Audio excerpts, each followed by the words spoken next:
someone caught some audio of comedian Louis C.K., who I personally really enjoy. I went to one of his shows where it basically almost right off the bat started with a joke about abortion and everything in the military, and it was pretty screwed up. But it was caught on audio recently. It says, according to the headline here, Parkland shooting victim's father slams Louis C.K. for mocking survivors. Now, Louis C.K. has actually been out of the spotlight for a little while as a comedian because of the Me Too movement. So this guy just keeps on falling into it, and he's a progressive liberal, okay? But as a comedian, these comedians are supposed to have a leniency when discussing serious life topics and being able to attack them comedically and make jokes of them to make you think a little bit deeper on the issues and everything. Jerry Seinfeld refuses to go onto college campuses anymore because of the snowflake culture. You can't make jokes anymore without offending people completely, right? So Louis C.K., as a progressive liberal, he fell into this whole Me Too movement trap and everything, and he got in trouble and went dark for quite a while because of his Me Too situation. And that was, is gross. He was asking women behind stage if they would allow him to masturbate in front of them and watch. Okay? That's gross. That's really gross. But here's the problem. These women were giving him permission. So in a sense, the only thing he was doing wrong was the act itself. But he got it's such a screwed up situation. I don't think he falls into that category itself of doing anything wrong because he got their permission to do it. It's their fault for actually giving the permission to do it, for crying out loud. Anyway, that's a whole other thing. He's back now in the spotlight. Someone caught audio of him actually joking about Parkland survivors. I'm interested in your take, and I know I have a couple people here that are getting involved in the comments and everything. Excuse the language again. I'll beep it out in the final version of the podcast, but let me know what you guys think of this audio and if you think he was wrong to actually joke about this. I'm a little disappointed in the younger generation, honestly, because I'm 51 years old. And when I was like 18 to my 20s, I mean, we were idiots. We were getting high, doing mushrooms and shit.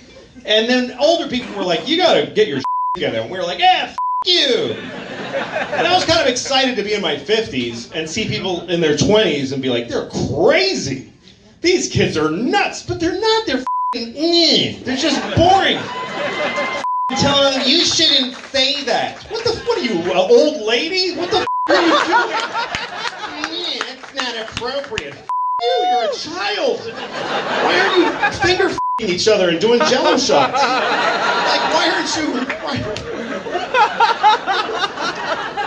you? You should address me. They're like royalty. They tell you what to call them. You should address me as they, them.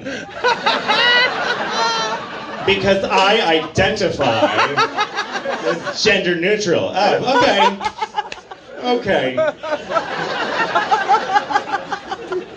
You should address me as there. Because I identify as a location. And the location is your mother's. It doesn't have to be that nasty. But it can be. They testify in front of Congress, these kids? Like, what are you doing? You're young. You should be crazy. You should be unhinged. Not in a suit saying, I'm here to tell you. You're not interesting. Because you went to a high school where kids got shot? Why does that mean I have to listen to you? How does that make you interesting? You didn't get shot. You pushed some fat kid in the way. And then, now I gotta listen to you talking?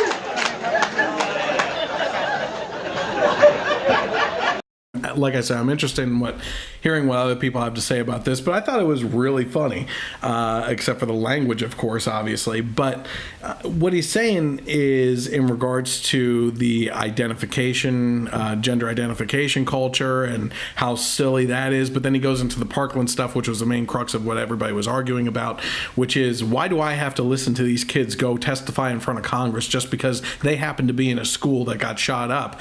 What makes them interesting? What makes them professionals or experts on a situation at all, right? It goes back to what I've always said before.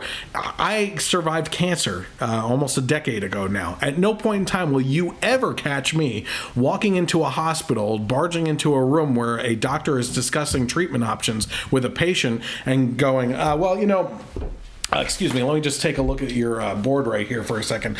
Oh, okay, cancer. Well, I had cancer, so that makes me an expert, and I believe that we should do just 1 round of chemo and 20 rounds of radiation, and I want you to pop a couple of these pills. We're going to put you on some Vicodin and Viagra just to have fun with it and everything, and come back and see us in 6 months if you don't mind, right?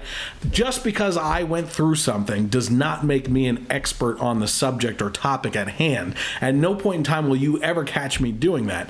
Same goes for this. Now, he made it a joke as in regards to what makes you, why do I have to listen to you just because you threw some fat kid in front of you to save your life and everything? He was making joke of a serious situation to make you realize this stupidity level that we've come to in this country with the debate on who we're supposed to take seriously as a country for policy issues and how our policies are molded in our society and community and everything, that we are now going to the level of taking the advice of teenagers that know nothing of the real world, okay? They survived a situation that's horrible, right?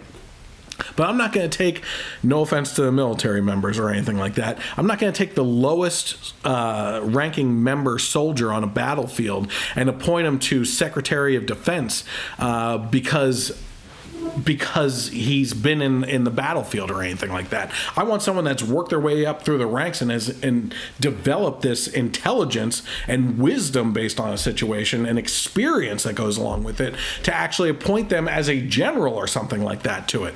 We're listening to kids. And that's the whole argument of the joke right here with Louis C.K. I think it was a completely appropriate joke. Eric happens to agree with me there as well. And yeah, it's just insane where we're going with these things.